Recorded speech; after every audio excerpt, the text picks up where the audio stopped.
Hey and welcome, I'm Lorelei of Namasturm Yoga. Today we're going to do a bit of a stretchy flow practice.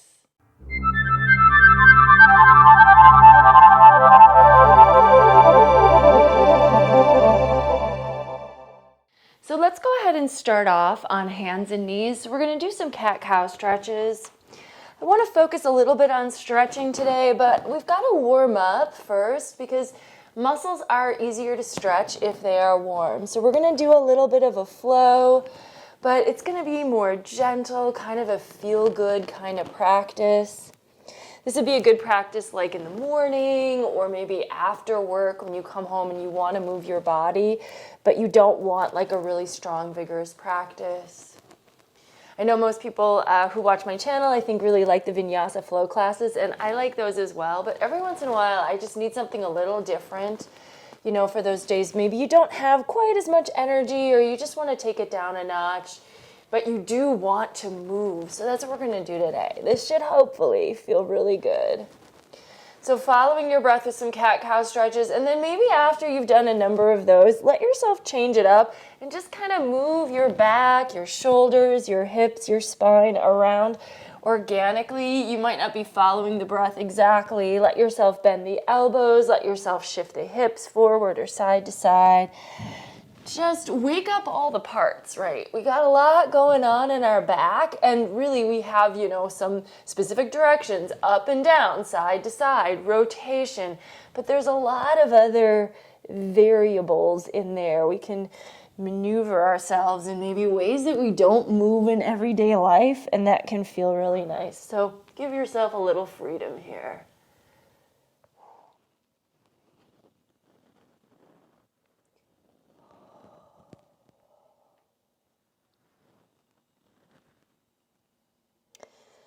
From here, let's just drop back into a nice, easy child's pose. Arms out, forehead to the floor.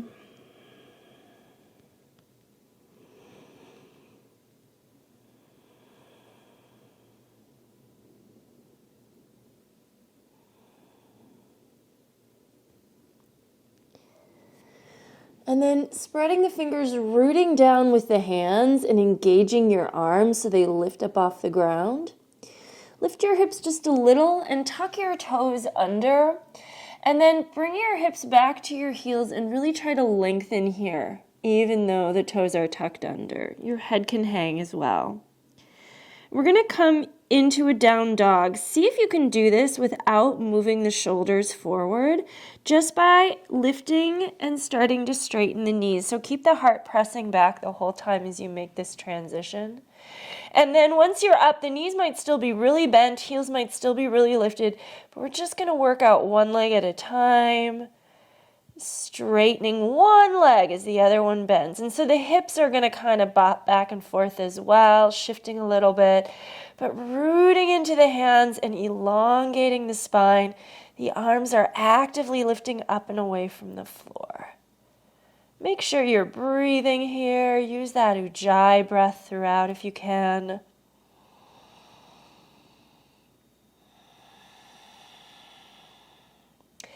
And then walk the feet all the way forward and come to a standing forward fold. So feet about hip distance apart. Let your knees be soft and let your upper body just hang. If your hands hit the floor, well, you can let them hit the floor. That's fine. But you could also grab elbows so that they don't. Maybe nod or shake the head a little bit, loosening up the back of the neck. You can sway the whole torso if you like. Finally, if you want to, you could put your fingertips on the ground and do a similar thing with the legs that we did with down dog. So bend one and lift one heel while the other leg straightens, and then switch to the other side. Just nice and gentle here. Okay, now keeping the right foot forward, let's step the left foot back, all the way back, lower the knee. A little bit of a lunge here. You can let the upper body come up, a low lunge, maybe hands on the front knee, or I really like to take hands behind the head and then cradle the head, widening the elbows. Now fingertips to the floor, and we're just going to flow a little with the leg. So we're going to gently straighten the leg, but but you can keep your toes down. And then bend back into a lunge. And straighten, folding and lunging. And straighten. And lunge. And tuck the back toes under, step the back foot forward. Let's take the right foot back. So we're going to do the same thing on the other side. Lower the back knee down. Extend the foot behind you. Bringing yourself up. And same thing with the arms if you can. Hands behind the head, widen the elbows. This is especially good if you sit at a desk, if you drive a car, where we tend to be rounded forward so often. We need to spend some time stretching the chest and drawing the shoulder blades together. And then fingertips to the floor. Same thing with the legs, so just a little bit of straightening and bending. You can follow the breath.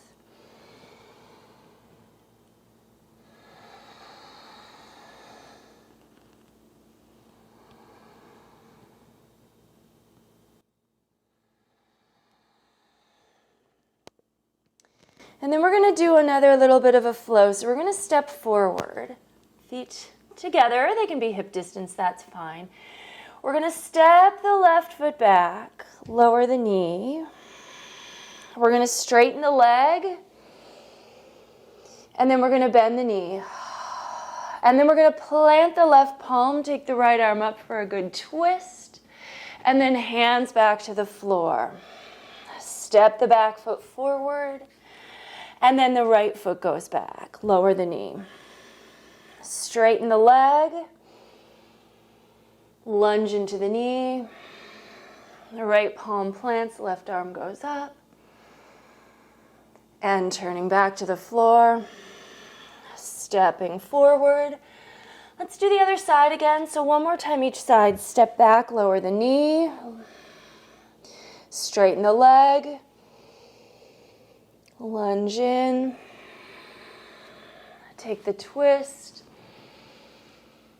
Hand to the floor.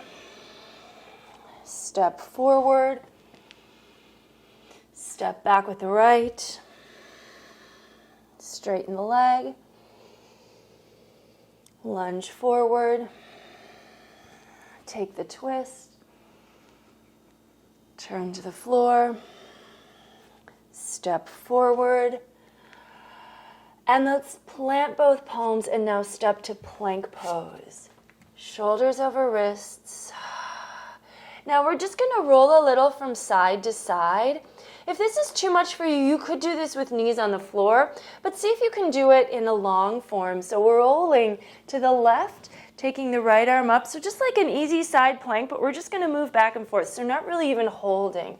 Right hand down, roll to the left, or right, I'm sorry, left arm goes up, back through center, rolling to the left, right arm goes up, and center, and other side.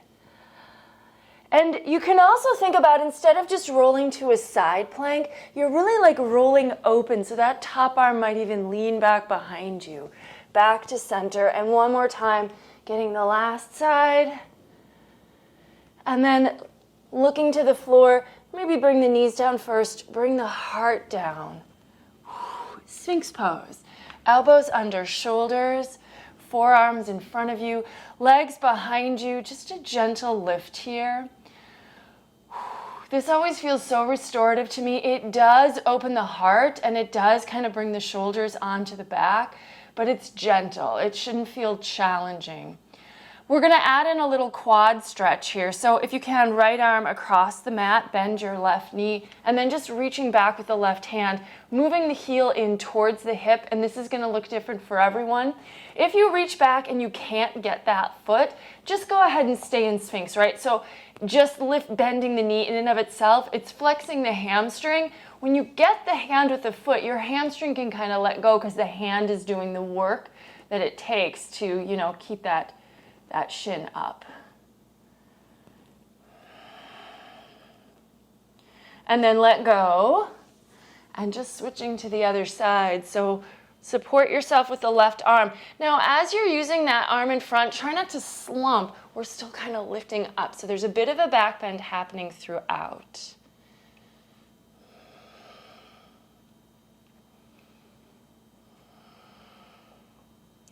All right, and then let that go. Now hands next to chest. Let's take a good cobra here.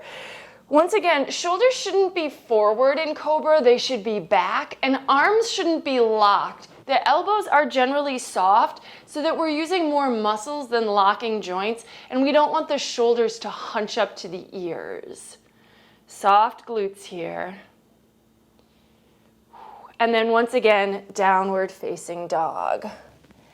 Sometimes I feel like I could just live in down dog all day. It's such a nice, comfortable, balanced pose. If you disagree, you can always go ahead and come to a child's pose in place of a down dog.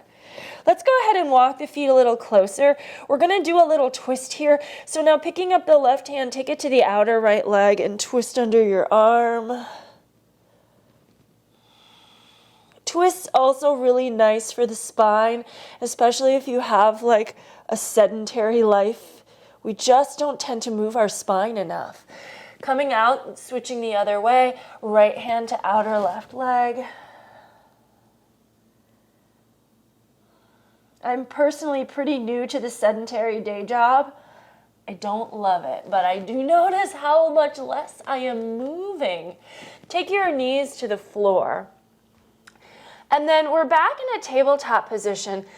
Let's go ahead, we're gonna pick up the left leg and the right hand and see if we can reach behind, find that foot, and just take a nice bow stretch here.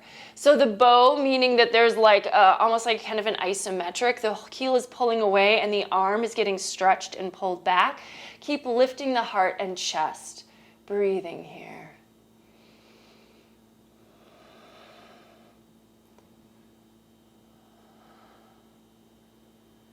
And then let that go, hand and knee to the floor, switch sides. So pick up the left, or the right, pick up the left hand and find the inner foot if you can. Come on up.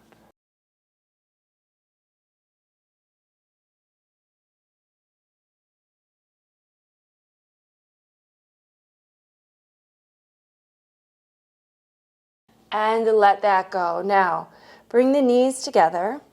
Take your feet wide. Let's go ahead and sit back into hero pose. You might need to sit on something if your hips don't naturally come to the floor between your feet, and that's fine. So do that if you need to. We're just gonna take the shoulders back and we're just gonna sit for a minute. So often we'll go ahead and lean back, but let's just take a little bit of time here to stretch the arms. So taking the arms up, bend your left elbow and grab it with the right hand and just pull your arm in towards your head. Keep lifting the heart.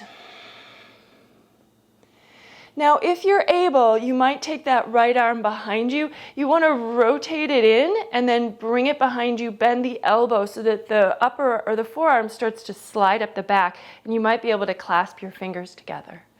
We do this a lot of times in Gomukhasana, but there's no reason we can't do this arm position with a different leg variation.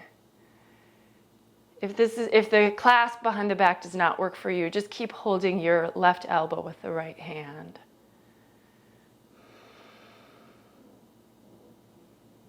All right, and then let's let that go, nice and easy. Release your arms, and we're just gonna do the other side. So right arm up, bend the elbow, and just start with the simple version, grabbing the elbow with the left hand. And so as you're doing this, you might find that your right hand really naturally almost falls to your mid-back. And we're gonna try to keep it there, and you can imagine grabbing your left fingers with that. So the left arm comes out, and then rotate it. So we want to rotate so the palm and the whole arm is facing back. Slide the arm behind you and then bend the elbow so that the back of the hand climbs up to the mid-back and the fingertips can reach each other and hold on. And then the right elbow, we don't want to drop it forward. It should stay next to the head.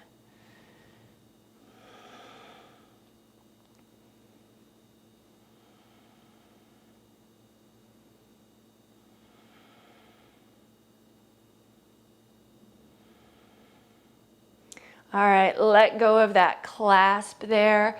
Bring the hands behind you, lean back. Let's get the legs ahead of you and come to a boat pose, Navasana. Let's start real easy. So hands behind the thighs, pull the shoulders back and lift the heart.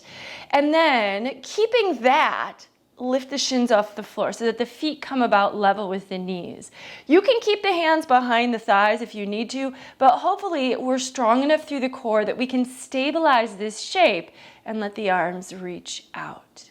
Keeping your balance up on the sit bones. Heart is still lifted. If you feel yourself rounding, like if the back is really rounding, then grab the thighs again, move the shoulders back and heart forward. And it's okay if you're holding your thighs here. Now let's go ahead and bring the soles of the feet together. Let the knees go wide and coming into a Baddha Konasana. Let yourself fold in. Hips, another part of our body where we tend to carry a lot of tension. And if we're sitting all day, we're not moving our legs, we just don't get like the rotation in our hip sockets, in our hip joints. So here, we're turning our legs, we're opening externally. With the one where we were in Virasana, hero pose, we were internally rotating. So these are kind of oppositional to each other. Baddha Konasana and Virasana. Let yourself sink in. Some of you might find your head is almost coming to the floor. Some of you might have your knees dropping to the ground, right? So I'm just not flexible in those directions as much, but feel free to just let go. This is more or less passive. We're not trying to push or work too hard to get to where we want to go.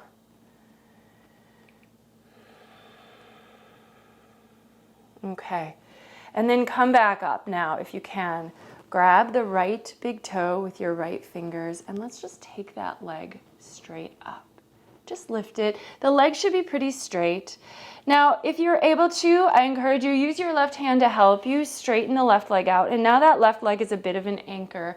If you can't reach the foot or the knee is bent, that's okay, but we're gonna start to work a little bit of a stretch here. So you can start to move your leg towards you. Keep your left leg engaged and pedal, like push like you're pushing on a gas pedal, the ball of your foot into your hands. Now, to bring the leg towards you, you've also kind of got to think about bringing your heart to your leg.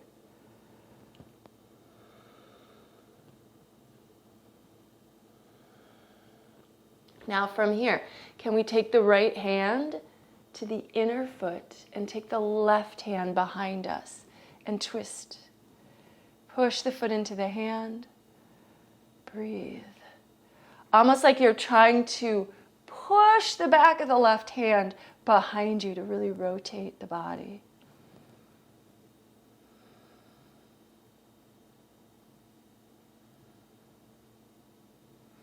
All right, and then we're just gonna switch sides. So bring the sole of the right foot back to the ground to set up this next bit. Bring the left knee in and see if you can grab the left big toe, straightening the leg to some degree.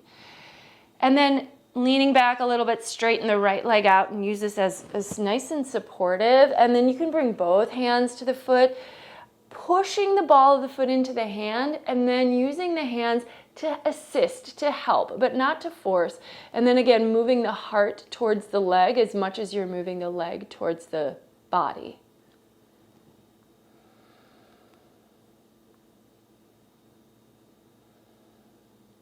Okay, now left hand is going to come around and hold on to like the big toe side of the foot. Right arm behind, like you're trying to push back with the back of the hand. Maybe look over your back thumb as you push the left foot into the right hand. And also think about being as upright as possible with the torso.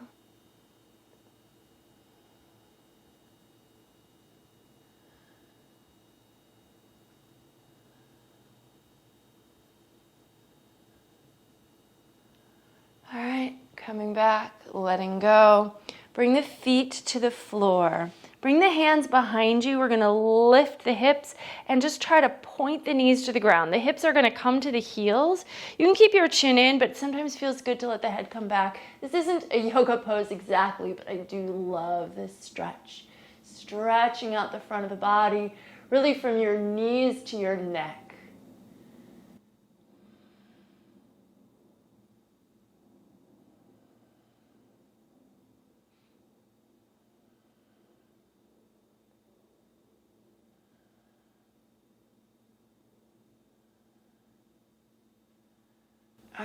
and let's release. We're going to drop our feet back to the floor. Take the knees wide, turn the toes open wide, malasana, squat. Elbows inside the knees, palms can press, and then almost like you're trying to move your heart towards your thumbs. Breathe here.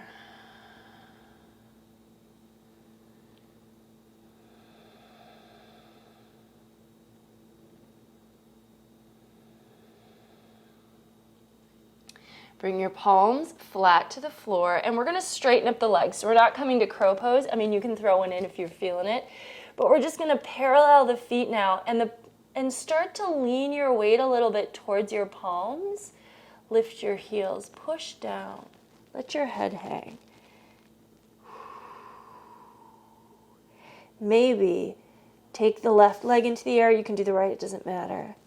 Little standing split, but you can keep your right heel lifted, toes back to the floor, right leg into the air, really like you're trying to push the weight down into your hands. We're not doing a handstand at all here. We're not taking any little hops or giving it any momentum, but the idea is one at a time, just lifting the legs and lowering, getting that sense of taking the weight into the upper body a little bit.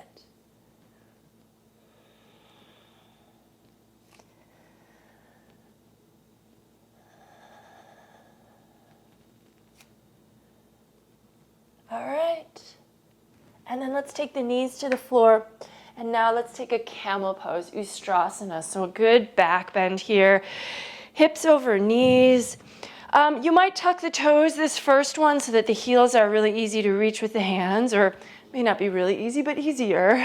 Support your low back as you start to move into the pose, and then your hands could stay in support of the low back, but if they're able to reach the heels, let them drop to the heels. Your chin can stay tucked into your chest, or if you want to let the head go back, allow it to go all the way back.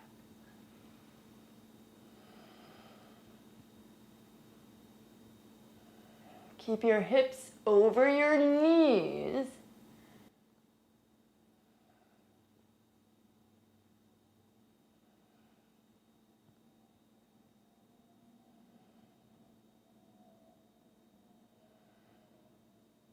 And then supporting your waist to come back up.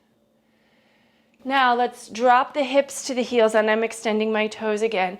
Take the hands and interlace them behind the back, shoulder blades together, going into rabbit pose. So to get to rabbit, first keep your hips on your heels and bow down, bringing your forehead to the floor. Arms can move up and over, but then we're going to start to roll on our head until we get to the top of the head, which should bring the hips over the knees, and then the arms can reach behind you. Those arms are like your rabbit ears.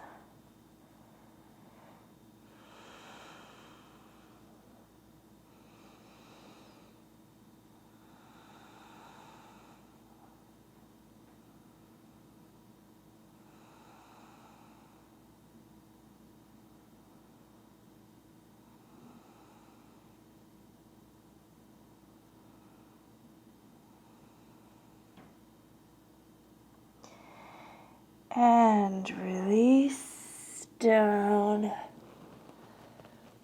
Back to your knees. So we're kind of in Virasana, but actually sitting on the heels. Let's just inhale, reach the arms out and up. On an exhale, twist to the right. Left hand outside the right knee. Maybe the back fingers are able to reach the floor behind you, and then they can just kind of rest for some support. Turn over the right shoulder.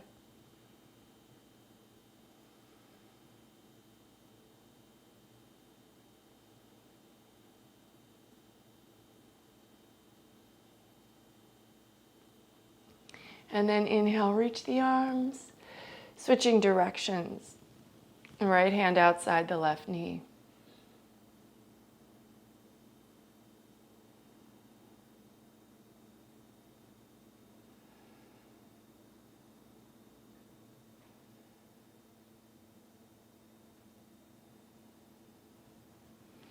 All right, let that go.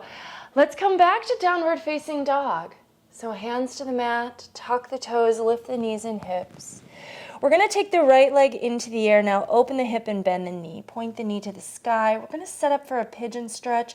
So when you're ready, bring your right knee forward behind the right wrist. Shin across the mat. Use the left toes to help walk the left leg back on top of the thigh. Extend your foot behind you. Try to avoid rocking your weight to your right hip so that really the weight is on the outer edge of your right shin, the top of your back thigh and foot, and then we're going to start to walk our upper body down, and the weight can come to your forearms, or you might even be able to walk the hands further ahead of you and lower your forehead to the floor. Breathing here as you let go and allow the stretch to happen to you.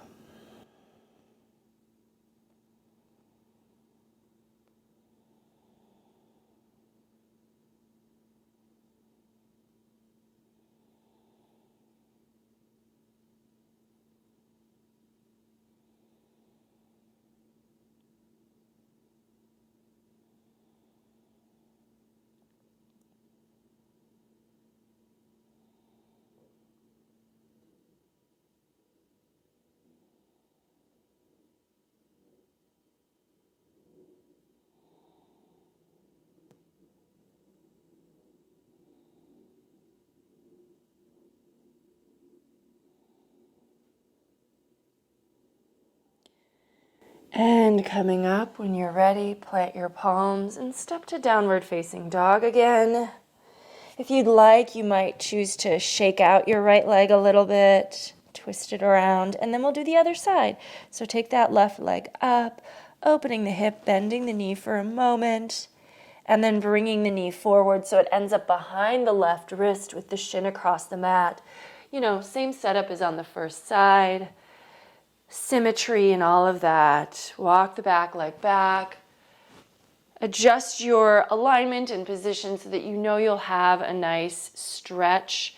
Shouldn't be causing pain. Your knee is not really, it's involved, but it shouldn't be feeling sensation here. If so, there is a modified version you can do on your back where you pull the left shin towards you and put your right knee behind your left ankle and pull in that way. If you're familiar with that, you can opt in. Let yourself fold here and breathe.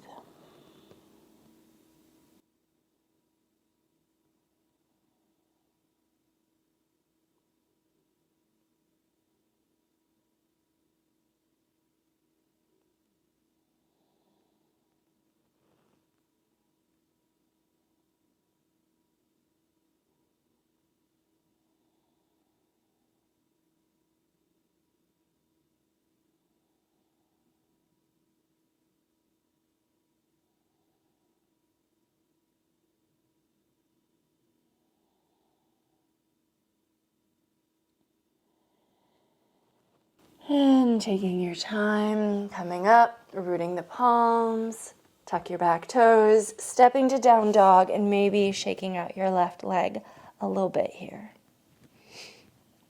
Walk the feet forward, come to a seat. Yes, yes.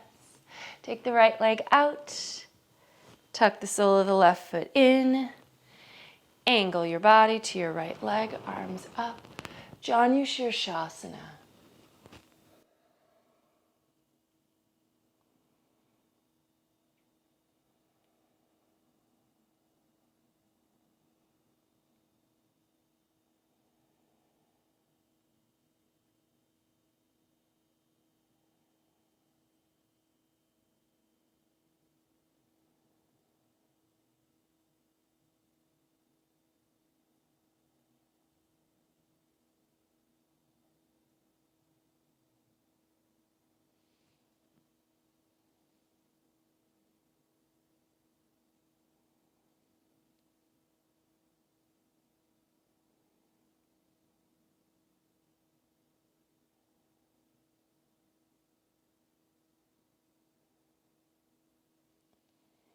And then walking the hands in to come back up again, just changing sides.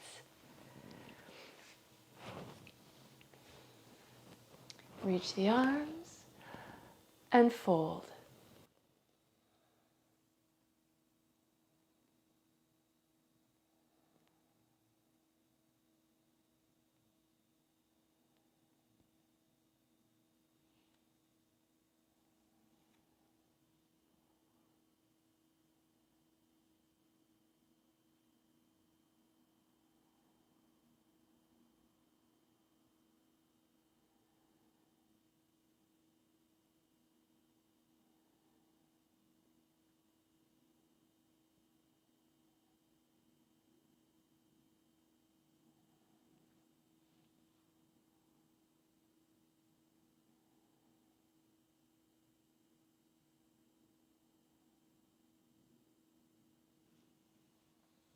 And come back up. Take the legs out in front of you, give them a little shake. And then let's come to a nice, easy, cross-legged position.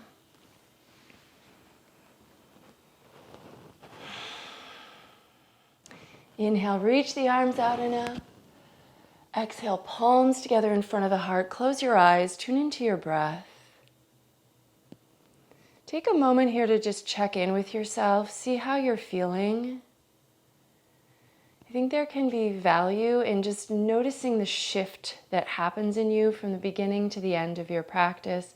It may actually encourage you to continue practicing if you notice that that shift is a positive one for you. Let's end with just a simple bow forward. The light in me recognizes and honors the light in you wherever you are. Thank you so very much for joining me today and sharing this practice. Namaste.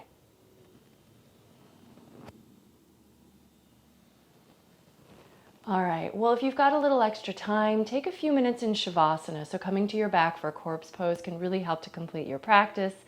And then come back and subscribe to my channel if you haven't done so already. I hope to see you the next time. If you liked the video, give it a thumbs up. Let me know if you have any questions or comments. And let me know what kind of practices you enjoy. So I do know that a lot of people come to my channel for a nice flow class. Do you like the flow? Do you like the minimal cues flow? I know those are popular ones. Or do you like someone sort of the stretchy format? Or do you like a variety? Because I think that actually is what we need. But I'd be curious to see what it is that you're liking. All right, take care. Thank you so much for joining me. Bye-bye.